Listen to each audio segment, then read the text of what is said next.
हाँ जी, आज हम एक्सरसाइज 1.3 अपनी एनसीईआरटी की जो 11th क्लास की बुक है उसका कंप्लीट सॉल्यूशन पढ़ने जा रहे हैं। लेकिन मैं आपको इससे पहले कि एक्सरसाइज स्टार्ट हो, हम उसका सॉल्यूशन स्टार्ट करें, एक चीज़ ज़रूर याद दिलाना चाहूँगा कि इससे पहले का जो वीडियो है जिसमें हमने सबसेट, है ना, इंटरवल्स, पावर सेट और यूनिवर्सल सेट के बारे में पढ़ा था, उस वीडियो को ज़रूर देख लें, जिससे कि उसकी थ्योरी, उसका जो कॉन्सेप्ट है वो आपके दिमाग में दोबारा से फीड हो जाए। तो आइए चलते हैं इस एक्सरसाइज के सॉल्यूशन पर। क्या है पहला क्वेश्चन?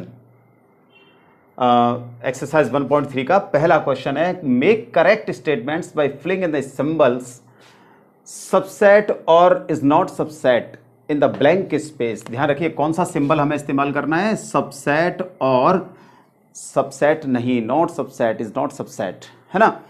अब देखिए सबसेट क्या होता है, एक सबसेट दूसरे सेट का तब, मतलब एक सेट दूसरे सेट का तब सबसेट होता है जब, जैसे ए और बी दो सेट हैं, अगर सेट ए के सभी एलिमेंट्स इस सेट बी में हैं तो आपको ध्यान होगा कि इस कंडीशन में हम ए को बी का सबसेट कहते हैं। ठीक है, तो सेम वही कंसेप्ट यहां लागू है, वही कॉन्सेप्ट यहां पर लागू है कि हम ये देखेंगे कि किसी सेट के, जिस सेट की बात कर रहा है उस सेट के सारे एलिमेंट्स उस दूसरे सेट में एग्जिस्ट करते हैं अथवा नहीं करते हैं। तो चलिए स्टार्ट करते हैं। देखिए पहला, है ना, तो क्या करना है अपन को, इन सिंबल्स का सबसेट और इज नॉट सबसेट का हमें इस्तेमाल करना है। ठीक है, तो देखिए टू ये एलिमेंट यहां है साहब, बिल्कुल है। 3, अच्छा 3 भी है ना, 4 भी है, अरे वाह। यानी इस सेट के सभी एलिमेंट्स इस सेट में एग्जिस्ट करते हैं यानी हैं, इसका मतलब क्या है कि ये इसका सबसेट है। ठीक है ना। अब चलिए इसको देखते हैं, इस सेट को इसमें देखते हैं। तो मतलब ये तो सबसेट है पहला वाला। सेकंड वाला है ए, अरे ए ही नहीं है, पहले ए इसमें नहीं है ना। बी है आपका, सी भी है, लेकिन क्या नहीं है, ए नहीं है। Since A does not belongs to B C D, A इसमें नहीं है, इसका मतलब क्या है कि ये सेट इसका सबसेट नहीं है। समझ में आ रहा है ना। ये set, since A does not belongs to B C D, A जो एलिमेंट है वो बी सी डी में नहीं है, इसीलिए ये सबसेट नहीं है। अरे सबसेट नहीं है, डज नॉट बिलोंग्स टू। ठीक है, नेक्स्ट चलते हैं। X such that x as a student of class 11th of your school, और एक सेट ये है कि आपकी 11th क्लास के जो स्टूडेंट्स हैं उनका सेट है आपके स्कूल में, आपकी 11th क्लास के जो स्टूडेंट्स हैं उनका सेट है। और दूसरा क्या है, x such that x student of your school, आपके स्कूल का सेट, आपके स्कूल में जितने भी बच्चे पढ़ते हैं उन सबका सेट, जो भी स्टूडेंट्स हैं उन सबका सेट। ठीक है, तो देखिए आपके स्कूल की बात हो रही है, आपकी क्लास की बात हो रही है ना। तो आपकी क्लास के जो स्टूडेंट्स होंगे, class 11th of your school, आपकी 11th क्लास के, आपके स्कूल में आपकी 11th क्लास के जो स्टूडेंट होंगे वो सभी स्टूडेंट आपके स्कूल में भी होंगे कि नहीं होंगे? भाई आप इमेजिन करिए, कई बार क्या होता है, देखिए थ्योरेटिकल की बजाय हमें थोड़ा प्रैक्टिकली भी सोचना चाहिए, है ना। जब हम अपने दिमाग में ये चीज इमेजिन करेंगे, सोचिए, विचार करिए कि आपके स्कूल में आपकी जो क्लास है उसके जो बच्चे हैं वो आपके उसी स्कूल के बच्चे होंगे कि नहीं होंगे? बिल्कुल होंगे। तो ये भी क्या है, ये भी एक सबसेट है। ठीक है, अब चलिए नेक्स्ट चलते हैं। X such that x is a circle in the plane, circle है प्लेन में, है ना। और x such that x is a circle in the same plane with radius 1 unit. मतलब क्या है भाई, कि इस प्लेन में जो सर्कल हैं, इस प्लेन में जो सर्कल है उनकी जो रेडियस है वो डिफरेंट है। जैसे 1 यूनिट का भी हो सकता है ना, 2 यूनिट का भी हो सकता है, वो ठीक है, अच्छा सा नहीं बना है, कोई बात नहीं है। इसकी 1 यूनिट हो सकती है, इसकी 2 यूनिट हो सकती है, ये और भी बड़ा हो जाएगा, इसकी 3 यूनिट हो सकती है ना, और भी बड़ा हो सकता है, 4 यूनिट रेडियस का हो सकता है। लेकिन इसमें कौन से सर्कल हैं? इसमें केवल वो सर्कल है जिसकी रेडियस 1 यूनिट है। इसका मतलब ये इस प्लेन में जो भी सर्कल हैं वो चूंकि डिफरेंट रेडियस वाले होंगे, डिफरेंट रेडियस वाले होंगे, और इसमें केवल कौन से होंगे? इसमें केवल वो सर्कल होंगे जिनकी रेडियस कितनी है? 1 यूनिट है। इसका मतलब ये इसका सबसेट नहीं है। क्यों? क्योंकि देखो 1 रेडियस वाला तो ये तो होगा, ठीक है, लेकिन ये नहीं होगा इसमें, है ना।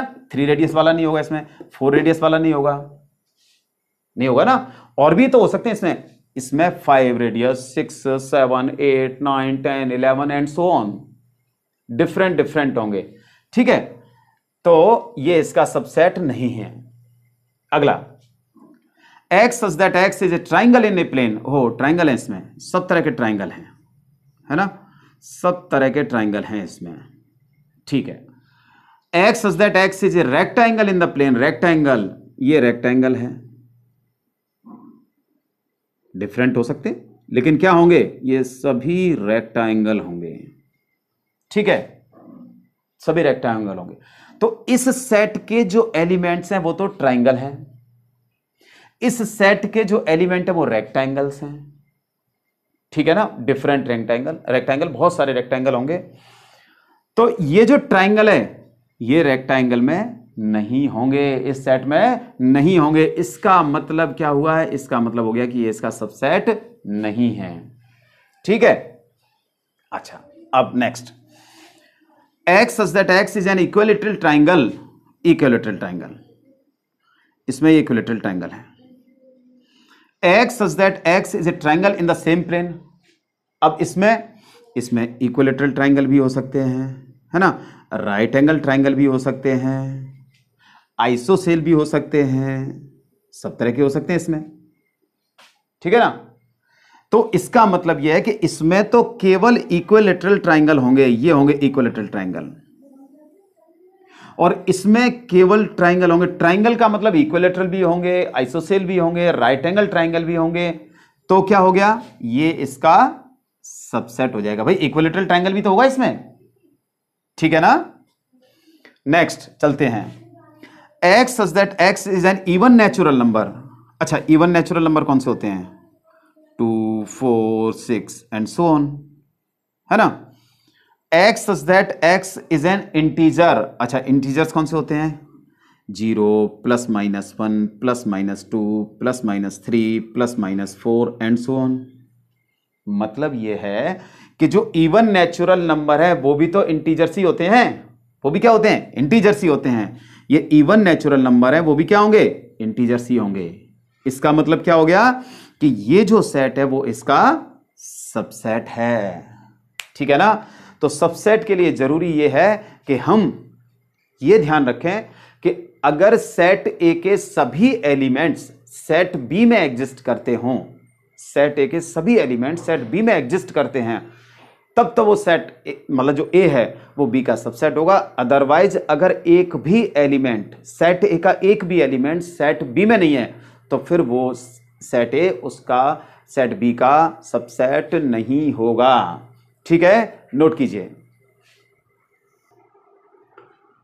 सेकंड क्वेश्चन है इसका, examine whether the following statements are true और फॉल्स। हमें यह बताना है कि ये जो स्टेटमेंट दे रखे हैं वो ट्रू हैं या फिर फॉल्स हैं, है ना। तो चलिए स्टार्ट करते हैं। पहला, A B is not the subset of B C ए।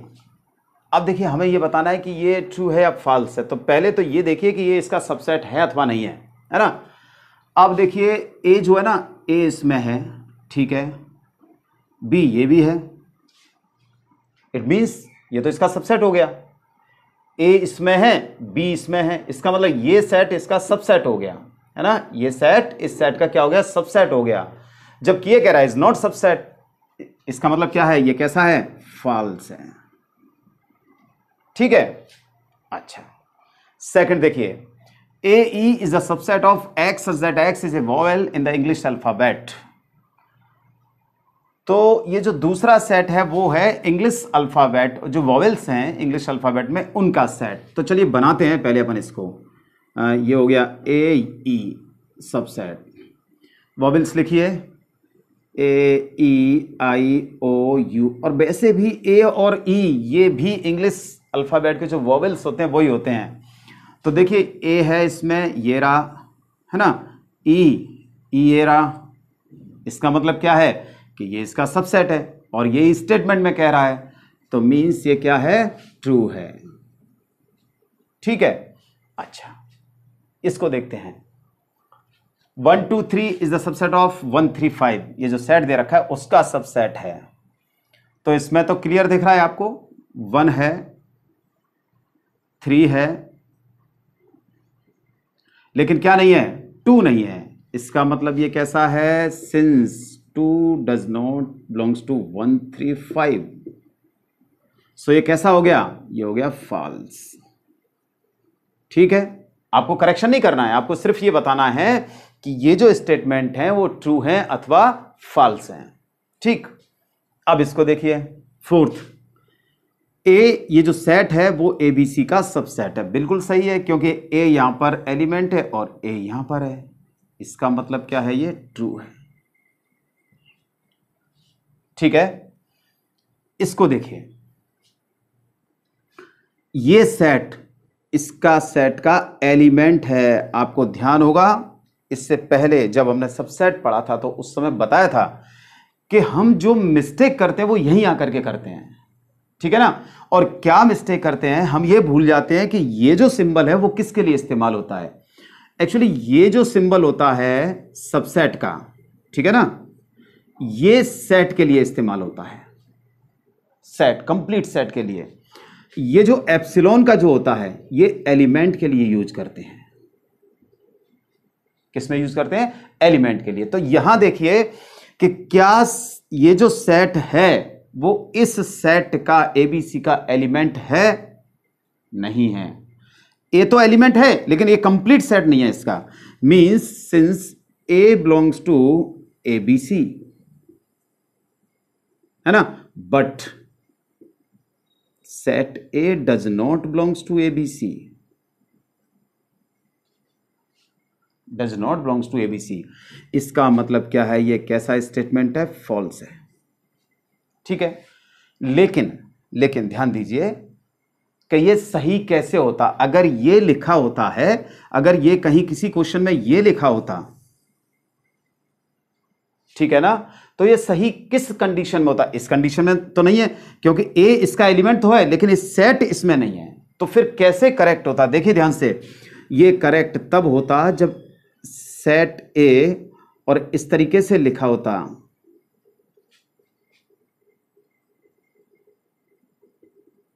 इसी, और अगर यहां बिलोंग्स टू लिखा होता, ठीक है ना, तो इस कंडीशन में ये स्टेटमेंट बिल्कुल सही था, ट्रू था। क्यों था, क्योंकि ये पूरा एलिमेंट, मतलब सेट जो है ना, वो इसके एलिमेंट के रूप में है, इसके एलिमेंट के रूप में है, इसीलिए ये क्या होता, ये ट्रू होता। समझ लीजिए डिफरेंस, यहां ये सेट है, इसका एलिमेंट नहीं है, एलिमेंट तो इसका ए है, वो ए इसमें है, तो सबसेट तो हो जाएगा लेकिन एलिमेंट नहीं है इसका। तो इस कंडीशन में अगर ये होता, ये सेट है लेकिन यहां इस सेट का ये एलिमेंट है, इसलिए बिलोंग्स टू है, राइट। ठीक, अगला है x such that x is an even natural numbers less than 6, even natural number less than 6 से छोटे बना दीजिए 2 and 4।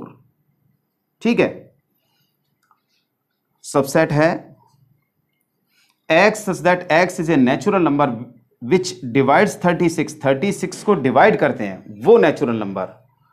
तो कौन कौन से हो जाएंगे, 1 2 3 4, और 36 में किसका डिवाइड होता है, 6 9 12 18 और 36। देखिए सबसेट है क्या, बिल्कुल है, 2 ये रहा और 4 ये है ना, इसका मतलब क्या है, ये ट्रू है। ठीक है, तो ये हो गया आपका सेकंड क्वेश्चन, नोट कीजिए। हाँ जी, थर्ड क्वेश्चन है, क्या है, let a is equal to 1 2 3 4 element है, ध्यान करिए, सेट ए के एलिमेंट्स क्या है, 1 2 3 4 5, which of the following statements are incorrect and Y. ये बताना है हमें कि ये इनकरेक्ट है तो क्यों है, करेक्ट है तो कोई बात ही नहीं है, लेकिन इनकरेक्ट है तो क्यों है। देखिए पहले से ही शुरुआत करते हैं। 3 4 ये सेट है जो सेट ए का सबसेट है। अब आप देखिए ये सेट है, लेकिन यहां सेट ए में ये जो 3 4 है वो सेट ए का क्या है, एलिमेंट है। सेट ए का क्या है, एलिमेंट है।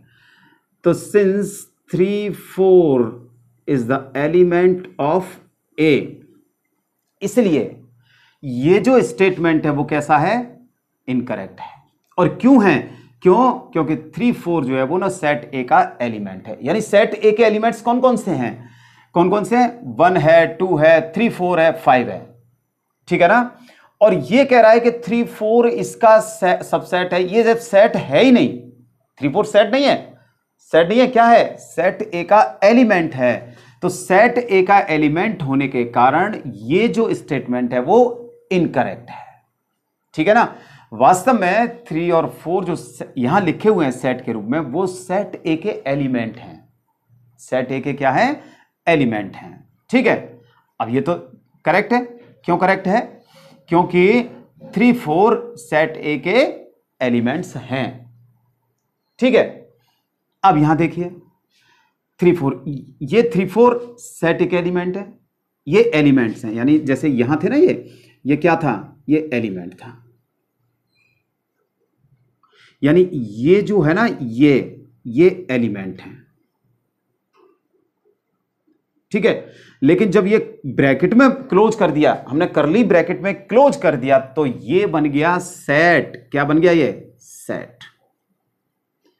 और वास्तव में ये जो सेट के एलिमेंट हैं 3 4, वो इसमें है, ए में। इसका मतलब ये स्टेटमेंट कैसा है, करेक्ट है, बिल्कुल ट्रू है, ठीक है। ये देखिए 1 बिलोंग्स टू ए, 1 जो है वो सेट ए का एलिमेंट है ना, बिल्कुल है। इसका मतलब ये भी करेक्ट है। 1 is the subset of A, element कभी किसी का सबसेट नहीं होता। एलिमेंट जो है वो ये एलिमेंट है, और एलिमेंट अपन ने सबसेट वाली थ्योरी में देखा था कि कभी भी एलिमेंट कभी भी किसी सेट का सबसेट नहीं होता। तो ये क्या है, इनकरेक्ट है, ठीक है। 1 2 5 इज द सबसेट ऑफ ए। अब आपको यह देखना है कि ये करेक्ट है या इनकरेक्ट है। तो देखिए 1 ए में है, बिल्कुल सही है। 2 ए में है, बिल्कुल सही है। 5 भी ए में है, बिल्कुल सही है। तो ये जो सेट है 1 2 5, वो सेट ए का क्या हो गया, सबसेट हो गया, बिल्कुल करेक्ट है। क्यों करेक्ट है, since 1 belongs to A, 2 belongs to A and 5 belongs to A, तो इसलिए क्या हो गया, ये करेक्ट है, ठीक है। 1 2 5 is the belongs to A, 1 2 5 belongs to A, 1 2 5 तो एलिमेंट है, ठीक है, लेकिन ये क्या है, ये कंप्लीट सेट है। और सेट ए के क्या हैं, ये एलिमेंट्स हैं। 1 2 5 अलग अलग एलिमेंट्स हैं। तो हम कैसे लिख सकते हैं, लिखा है, देखिए यहां पर ये लिखा है 1 belongs to A, 1 set A का एलिमेंट है, 2 सेट ए का एलिमेंट है, 5 सेट ए का एलिमेंट है। लेकिन जो 1 2 5 है डज नॉट बिलोंग्स टू ए के एलिमेंट नहीं है, बल्कि ये सेट है, इसलिए ये क्या है, इनकरेक्ट है। और ठीक है ना। तो यहां ये 1 2 3 देखते हैं करेक्ट है या इनकरेक्ट है। 1 2 3, 1 ठीक है, 2 है, since 1 belongs to A, 2 belongs to A. लेकिन 3 जो है वो ए का एलिमेंट नहीं है। कहां है बताइए, 3 तो इस सेट का एलिमेंट है, ठीक है ना। 3 अलग से होता, अगर यहां अलग से कहीं यहां लिखा होता 3 या यहां लिखा होता 3, इस तरीके से लिखा होता तो 3 बिलोंग्स टू ए होता, लेकिन इसमें तो है नहीं, है ना। तो इसलिए ये जो है ना वो इनकरेक्ट है। रीजन क्या है? रीजन ये है कि since element 3 does not belongs to set A, ठीक है ना। अच्छा, 9th 5 बिलोंग्स टू ए। ये 5 जो है वो क्या है? सेट होता है, एम्प्टी सेट होता है। क्या है? एम्प्टी सेट से रिप्रेजेंट करते हैं। और इसमें है क्या? नहीं है, तो ये क्या है? इनकरेक्ट है, ठीक है। लेकिन 5 जो होता है वो एम्प्टी सेट है, यहां पर ये एम्प्टी सेट है। और हम ये जानते हैं कि एम्प्टी सेट जो होता है वो हर सेट का क्या होता है? सबसेट होता है, इसलिए ये करेक्ट है, ठीक है। 5 इज द सबसेट ऑफ ए। अब ये देखिए, अब ये क्या है कि 5 जो ये सेट बन रहा है, अब इस समय 5 जो है ना वो एलिमेंट है। ध्यान दीजिए, केवल 5 लिखा हो या ये लिखा हो तो ये एम्प्टी सेट को रिप्रेजेंट करते हैं, जिसे हम नल सेट भी कह देते हैं, वॉइड सेट भी कह देते हैं, है ना, कुछ भी कह दीजिए। लेकिन अगर 5 क्लोज्ड ब्रैकेट कर्ली ब्रैकेट में लिखा हुआ है, इस तरीके से रिप्रेजेंट है, तो इस समय 5 जो है वो एलिमेंट है। और चूंकि 5 सेट ए का एलिमेंट नहीं है, कहां है? और वैसे भी यहां देख चुके हैं अपन, है ना। 5 सेट ए का एलिमेंट नहीं है, इसीलिए ये क्या है? फॉल्स है, यानी इनकरेक्ट है, ठीक है। नोट कर लीजिए। हाँ जी, question number 4, write down all the subsets of the following sets. इन सभी जो सेट आपको दे रखे हैं, इनके सब, मतलब ये जो सेट हैं, इनके जितने भी सबसेट बनते हैं वो सब आपको लिखने हैं। तो ठीक है, देखिए, जब किसी सेट के सबसेट्स लिखते हैं, जितने भी होते हैं टोटल सबसेट्स को लिखते हैं, तो ये एक चीज तो ये ध्यान रखिए, एक तो वो खुद सेट सबसेट होता है, एक एम्प्टी सेट भी, एम्प्टी सेट तो सबका ही सबसेट होता है, तो एम्प्टी सेट भी उसका सबसेट होता है, ठीक है। अब इसमें एक एलिमेंट है, इसमें कितना है? एक एलिमेंट है। तो एक एलिमेंट है तो इसके सबसेट कितने होंगे? एक तो देखिए 5 हो जाएगा, ठीक है। 5 से रिप्रेजेंट करें आप, या केवल ब्लैंक एक खाली ब्रैकेट बना दें, कर्ली ब्रैकेट, वो भी ठीक है ना। और एक ये खुद, क्योंकि एक ही एलिमेंट है, ठीक है। और अगर आप ध्यान भूल जाएं, बाई चांस ध्यान भूल जाएं कि भाई कितने सबसेट बनेंगे इसके, है ना, कितने सबसेट बनेंगे। जैसे ये क्वेश्चन है, how many elements has P A if A is equal to 5, A is equal to 5, यानी कितने इसमें एलिमेंट होंगे। एलिमेंट क्या होंगे? यानी इसके जो सबसेट होंगे वो इसके एलिमेंट्स होंगे। पी ए क्या है? पी ए जो है वो पावर सेट है। और पावर सेट में, पावर सेट क्या होता है? सेट ए का पावर सेट है, मतलब सेट ए के जितने भी सबसेट्स बनेंगे, जितने भी सबसेट्स बनेंगे, वो सेट ए, उनसे बनने वाला जो सेट होगा वो पावर सेट होता है, ठीक है ना। सेट ए में जितने, जो सेट ए होगा उसके जितने भी सबसेट बनते हैं, उन सबसेट को जब एक सेट में लिख देते हैं, जब एक सेट के रूप में रिप्रेजेंट कर देते हैं, तो उसका वो पावर सेट कहलाता है। और जो इस सेट ए के सबसेट होते हैं, जितने भी सबसेट होते हैं, वो पी ए के एलिमेंट्स होते हैं। पी ए के क्या होते हैं? एलिमेंट्स होते हैं। तो अब जैसे इसमें कह रहा है वो कि how many elements has P A if A is equal to 5, अगर ए इज इक्वल टू 5 है तो पी ए में कितने एलिमेंट्स होंगे, यानी इसके कितने सबसेट बनेंगे, जितने सबसेट बनेंगे वो पी ए के एलिमेंट्स होंगे। तो देखिए, हम पढ़ चुके हैं, आपको ध्यान होगा कि इससे पहले जब पावर सेट पढ़ा था, तो अगर सेट ए में m एलिमेंट्स हैं, तो इसके पावर सेट में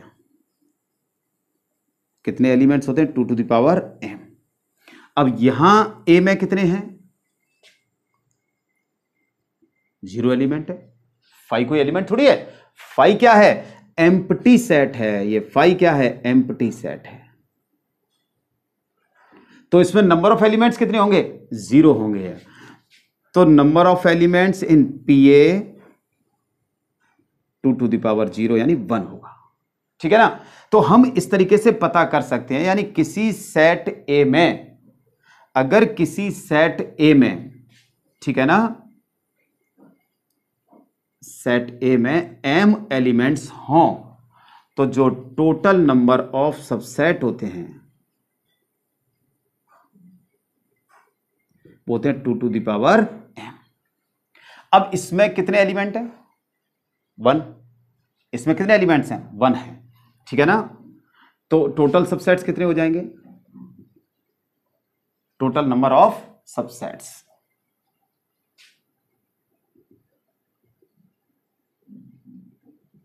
2 to the power 1 यानी 2 ही आए हैं, 1 और 2। तो इस तरीके से हम पता लगा सकते हैं। अगर बाई चांस भूल जाएं आपके कितने सबसेट्स बनेंगे तो आप निकाल सकते हैं। अब जैसे इसमें कितने एलिमेंट्स हैं? 2 हैं। 2 एलिमेंट्स हैं तो इसमें कितने बनेंगे? 2 to the power 2। कितने एलिमेंट्स हैं? 2 हैं, यानी ये 2। तो 4 सबसेट बनेंगे। अब 4 सबसेट कैसे बनेंगे? देखिए, पहले तो एक एम्प्टी सबसेट, ठीक है। पहले इनको अलग अलग एलिमेंट्स ले लीजिए, A B, set A set B, B ये भी एक सेट हो गया, और एक खुद ये बन गए 4। संख्या कितनी आई थी? कितने नंबर्स आए थे? 4 आए थे। 4 सबसेट्स बनेंगे, 4 सबसेट बन गए। ये आपके लिए है, आप ये ट्राई करेंगे, ठीक है ना। इसको आप खुद ही ट्राई करेंगे, है ना। 5 इसके सबसेट, यानी ये कौन सा सेट है? ये एम्प्टी सेट है। और एम्प्टी सेट तो सभी सेट का सबसेट होता है ना। तो इसका सबसेट क्या हो जाएगा? 5 हो जाएगा। ठीक है, क्या हो जाएगा? इसका सबसेट 5 ही हो जाएगा। तो ठीक है ना, नोट कीजिए। हाँ जी, 6th क्वेश्चन है, write the following as intervals. इन्हें हमें इंटरवल्स के रूप में लिखना है, ठीक है। और 7th क्वेश्चन है, इसको भी थोड़ा साथ साथ देख लेते हैं कि right the following intervals in set builder form. ये जो इंटरवल्स दे रखे हैं उनको सेट बिल्डर फॉर्म में लिखना है। मतलब क्या है कि ये जो इंटरवल सेट बिल्डर फॉर्म में दे रखे हैं उनको तो हमें इंटरवल फॉर्म में लिखना है इसमें, ठीक है ना। और ये जो इंटरवल्स दे रखे हैं इन्हें हमें सेट बिल्डर फॉर्म में लिखना है, ठीक है। लेकिन ये सारी चीजें इंटरवल्स के बारे में, यानी इन क्वेश्चंस को करने से पहले हमें इंटरवल्स के बारे में थोड़ा सा रिवाइंड होना चाहिए, है ना। 2 तरीके के इंटरवल पढ़े थे बेसिकली अपन ने। एक तो था क्लोज्ड इंटरवल, एक कौन सा था? Closed interval. क्लोज्ड इंटरवल वो था जिसमें हम एंड पॉइंट्स को इंक्लूड कर लेते हैं, यानी कॉर्नर पॉइंट्स को इंक्लूड करते हैं। और उसके लिए हम, आपको ध्यान होगा कि जो बड़ा वाला ब्रैकेट है वो इस्तेमाल करते थे। और इसमें जो साइन आते थे वो कौन से आते थे? वो इस तरीके के आते थे, less than great equal to और ग्रेटर देन इक्वल टू, ये साइन आते थे, ठीक है ना। दूसरा हमने पढ़ा था ओपन इंटरवल। ओपन इंटरवल कौन से थे? ओपन इंटरवल वो थे जिनमें एंड पॉइंट्स को इंक्लूड नहीं किया जाता था और इसे स्मॉल ब्रैकेट में लिख करके रिप्रेजेंट करते थे। या फिर कैसे? या फिर इस तरीके से, है ना। और इसमें कौन से, ये जो साइन है, कौन से साइन इस्तेमाल होते थे? इसमें इक्वल का साइन नहीं आता था, है ना। ये क्लोज्ड इंटरवल होता था और ये ओपन इंटरवल होता था। साथ ही साथ जब हम रियल नंबर लाइन पर रिप्रेजेंट करते थे तो ओपन इंटरवल के लिए हम ये जो सर्कल होते थे इनको डार्क नहीं करते थे, केवल ये पॉइंट्स इंक्लूड होते थे। यानी सॉल्यूशन में ये पॉइंट लिए जाते थे बीच के, जो सर्कल है ना उनके बीच के। और क्लोज्ड इंटरवल में क्या होता था? क्लोज्ड इंटरवल में हम जो भी इंटरवल दे रखा होता था, यानी उसको जब रियल नंबर लाइन पर हम रिप्रेजेंट करते थे तो इसके बीच वाली लाइन को डार्क तो करते ही थे, यानी ये पॉइंट तो इंक्लूड होते ही थे, इसको भी डार्क कर देते थे। इनको डार्क करने का मतलब ही ये है, इनको डार्क करने का मतलब ही ये है कि ये जो एंड पॉइंट हैं ये इसमें इंक्लूड हैं, ठीक है ना। यानी अगर ये ए है और ये बी है तो कैसे लिखते थे, x belongs to A B, या फिर कैसे लिखते थे, या फिर हम लिखते थे कि x is greater than equal to A less than equal to B, ठीक है। ठीक इसी तरीके से इसे कैसे रिप्रेजेंट कर देते, x belongs to A B, यानी ये a है और ये b है, या फिर कैसे कि x is greater then a is less then b, इस तरीके से हम रिप्रेजेंट करते थे। तो बस ये चीज ध्यान रखिए कि क्लोज्ड इंटरवल में जो एंड पॉइंट होते हैं उनको शामिल किया जाता है और इन्हें हम बिग ब्रैकेट, जो बड़ा वाला ब्रैकेट होता है, उसमें रिप्रेजेंट करते हैं। अगर इन इक्वेशंस के रूप में लिखना है तो हम इन वाले सिंबल्स का greater than equal to less than equal to का इस्तेमाल करते हैं। ओपन इंटरवल में हम एंड पॉइंट को शामिल नहीं करते, ठीक है ना। और कैसे रिप्रेजेंट करते हैं उसे, स्मॉल ब्रैकेट में या इस तरीके से उल्टे, बड़ा वाला जो ब्रैकेट है उसको उल्टा लगा करके रिप्रेजेंट करते हैं, ठीक है ना। ये सेट बिल्डर फॉर्म में रिप्रेजेंट करने का तरीका, यानी लेस देन और ग्रेटर देन के साइन आते हैं, इसमें इक्वल का साइन नहीं आता। तो अब देखिए, ठीक है, तो आप ये ध्यान रखिए, ये टेक्निक है, ये साइन तो क्लोज्ड इंटरवल, ये साइन तो ओपन इंटरवल, ठीक है। अब देखिए क्या आ जाएगा, पहले इसको देखते हैं। तो x बिलोंग्स टू कौन सा साइन है, x is greater than -4, equal नहीं है, ग्रेटर देन -4 और लेस देन इक्वल टू 6। अब देखिए दो आ गए इसमें। अच्छा, इनके अलावा भी दो पढ़े थे अपन ने, क्या पढ़े थे, मतलब open from left, closed from right, या फिर closed from left, open from right, वो अलग अलग पढ़े थे। तो वो सब चीजें इसमें अभी आती हैं, ठीक है।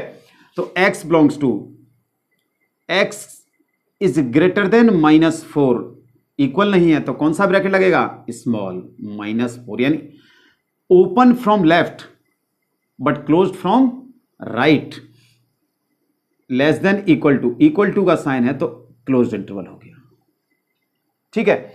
इसे हम ऐसे भी लिख सकते हैं, -4, 6 और इस तरीके से भी, ठीक है ना।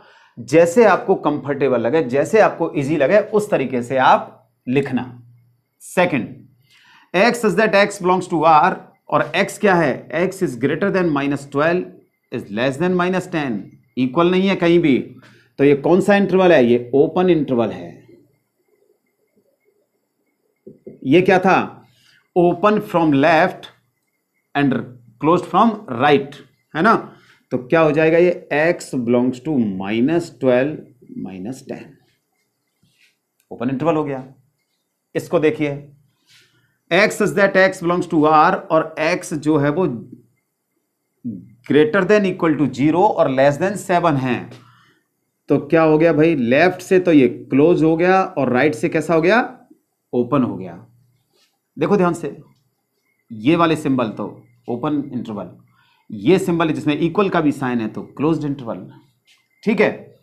इसको देखिए, x बिलोंग्स टू क्या हो जाएगा, ये तो क्लोज्ड इंटरवल है, क्लियर।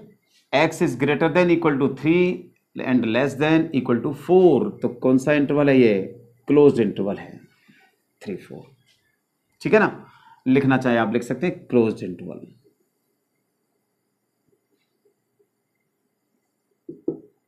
ठीक है। अच्छा, अब ये इंटरवल आपके सामने दे रखे हैं, ये वाले, है ना। इन्हें हमें सेट बिल्डर फॉर्म में लिखना है तो लिख दीजिए, बिल्कुल ये जो क्वेश्चन है ये आंसर है ना। अब ये इनका आंसर जो था इसे इस क्वेश्चन फॉर्मेट में लिखना है, यानी सेट बिल्डर फॉर्म में। तो लिखिए भाई, x such that x belongs to r, कौन सा इंटरवल है, ओपन है, ओपन है तो ये वाले साइन लगेंगे, सिंबल आएंगे ना। तो -3x0, यानी x is greater then -3 and less then 0, ठीक है। इसको देखिए, कौन सा इंटरवल है ये ओपन, ये कैसा है, क्लोज्ड, है ना। तो x such that x belongs to R, closed interval है। तो x is greater than equal to 6 is less than equal to 12। Closed interval होता है तो एंड पॉइंट्स को शामिल कर लिया जाता है, ठीक है। ये कौन सा है, open from left and closed from right. तो x such that x belongs to R, x is greater than 6 but less than equal to 12। ये देखिए x such that x belongs to R, ये क्या है, लेफ्ट साइड से closed है और right side से ओपन है। तो -23 यानी x is greater than equal to भी आएगा -23 एंड लेस देन 5। लीजिए साहब, ये हो गए, ठीक है ना, नोट कीजिए। तो आइए question number 8, what universal sets would you propose for each of the following. आप हर एक सेट के लिए कौन सा यूनिवर्सल सेट प्रपोज करेंगे, ठीक है ना। तो यूनिवर्सल सेट कौन सा होता है, किसी भी सेट के यूनिवर्सल सेट कौन से होते हैं, कौन सा होता है या होते हैं, क्योंकि यूनिवर्सल सेट यूनिक तो होता नहीं है ना। तो देखिए यूनिवर्सल सेट का मतलब होता है कि जो इन सेट का यूनिवर्सल सेट होगा उसके ये सभी क्या होने चाहिए, सबसेट होने चाहिए। क्या होने चाहिए, सबसेट होने चाहिए। तो अगर मैं इसको सेट ए सपोज कर लेता हूं, है ना, the set of right triangles, इसको मैं सेट मतलब राइट ट्राइंगल्स का सेट, ठीक है, इसको मैंने सेट ए सपोज कर लिया। तो अब जो यूनिवर्सल सेट है वो ऐसा होना चाहिए जिसमें ये सारे एलिमेंट्स एग्जिस्ट करते हों, ठीक है ना। तो क्या हो जाएगा, ट्राइंगल में, भाई ट्राइंगल में राइट ट्राइंगल भी आते हैं, आइसोसेल ट्राइंगल भी आते हैं, इक्विलैटरल ट्राइंगल भी आते हैं, सब तरह के ट्राइंगल आते हैं। कैसे आते हैं, सब तरह के ट्राइंगल आते हैं। तो the set of all possible triangles. अब इसमें आप ये देखिए, इसमें ऑल पॉसिबल ट्राइंगल्स में सारे ट्राइंगल्स होंगे, यानी इसमें कौन कौन से होंगे, राइट ट्राइंगल, है ना, इसमें इक्विलैटरल ट्राइंगल होगा भाई, इक्विलैटरल ट्राइंगल होगा, है ना, इसमें आइसोसेल्स भी होंगे, होंगे कि नहीं, ये ट्राइंगल भी होंगे। तो ये यूनिवर्सल जो सेट है, the set of all possible triangles का, इसमें सभी तरह के सेट ट्राइंगल होंगे, इसमें राइट एंगल ट्राइंगल भी होंगे, इसमें आइसोसेल ट्राइंगल भी होंगे।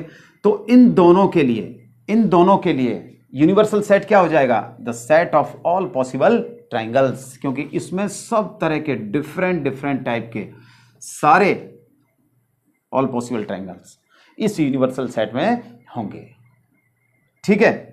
अच्छा चलिए नेक्स्ट चलते हैं। Given the sets A is equal to 1 3 5, B is equal to 2 4 6, C is equal to 0 2 4 6 8, which of the following में be considered as universal sets for all the three sets A, B and C। ये तीन set आपके सामने दे रखे हैं, ये रहे, A है 1 3 5, B है 2 4 6, C है 0 2 4 6 8। अब आपको यह बताना है कि इन तीनों के लिए यूनिवर्सल सेट कौन सा होगा, ठीक है। तो देखिए अब आपको यह देखना है कि ये सेट ए बी और सी के जो एलिमेंट्स हैं वो किस सेट में एग्जिस्ट करते हैं, ठीक है। चलिए अब देखते हैं पहले वाले में, इसमें है 0 1 2 3 4 5 6, तो 1 3 5 2 4 6, 0 भी है, 8 नहीं है, इसमें क्या नहीं है, 8 नहीं है, 8 नहीं है, इसका मतलब ये इसका यूनिवर्सल सेट नहीं है, ठीक है ना। फर्स्ट इसको मैं क्या सपोज कर लूँ, U1 सपोज कर लेता हूँ, तो since C is not subset of U1, सो ये यूनिवर्सल सेट नहीं है। अच्छा 5, ये तो वैसे ही एम्प्टी है, इसमें तो कोई एलिमेंट्स है ही नहीं। चलिए इसको हटा दूं, ये देखिए U2 दे देता हूं इसको मैं। ए के सारे एलिमेंट्स हैं 1 3 5 1 3 5, हाँ ये है 1 3 5, ठीक है। A is the subset of U2, ठीक है। B 2 4 6 2 4 6, ये भी है। B ये भी इसका सबसेट है। C 0 2 4 6 8, तो 2 4 6 तो पहले से ही है, 0 है 2 है 4 है 6 है 8 है, ये भी है। इसका मतलब C is the subset of U2, यानी ये क्या हो गया, ये यूनिवर्सल सेट हो गया, ठीक है। इसको देखते हैं, इसके एलिमेंट्स हैं U3 सपोज कर लेते हैं, 1 2 3 4 5 6 7 8, A 1 3 5 1 3 5, बिल्कुल A is the subset of U3। B के एलिमेंट्स 2 4 6 2 4 6, चलिए B ये भी है। C के 0 2 4 6 8, अरे 0 ही नहीं है, 2 4 6 8 तो है लेकिन 0 नहीं है, तो C is not subset of U3। इसका मतलब ये यूनिवर्सल सेट नहीं है। अच्छा, क्या इनके लिए ये जो सेट तीनों दे रखे हैं ABC, इनके लिए हम इनके अलावा, इसके अलावा जो U2 है, ये जो यूनिवर्सल सेट है, क्या इसके अलावा भी यूनिवर्सल सेट हम बना सकते हैं? बिल्कुल बना सकते हैं जी। देखिए ये हो सकता है 0 1 2 3 4 5 6 7 8 9 10, ये भी हो सकता है ना, ये भी हो सकता है।